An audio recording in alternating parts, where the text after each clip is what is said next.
de hele wereld is veranderd. Digitaal, printing on demand. Ja. Dat is geen uitgever meer nodig. Nee. En dat is natuurlijk nog heel erg een grijs gebied. En heel veel boeken komen uit, die gewoon heel slecht zijn, ook verzorgd, die taalfouten bevatten. Omdat als je een manuscript hebt, bellen ze een drukker op.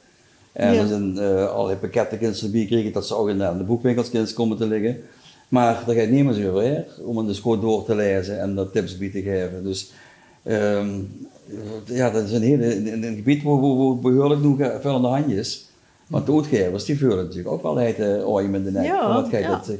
Dat zal nu nog niet zo'n bedreiging zijn, maar dat is over 5 jaar, 10 jaar. En dan hebben we nog niet, daar hebben we het nog niet over gehad. Hè? Ik kan natuurlijk heel leuk achter mijn computer gaan zetten en zeggen, hier jong, maak er maar een schoon verhaal van. En dat wordt het. En hoe kan ze dan nog het onderscheid zien? De ziel. De ziel. Dat is ook geconstateerd, dat het toch vlakker is dan dat het echt met hart en ziel geschreven is. Dus de AI-teksten. Ja, en zakelijker. Hè? Ja, maar ja goed, er kent al heel veel met de AI, maar zij eigenlijk in de kinderschoon, dus ik vrees wel over 5 jaar, over 10 jaar wat er... Wil je het volledige item bekijken? Ga dan naar een van onze kanalen.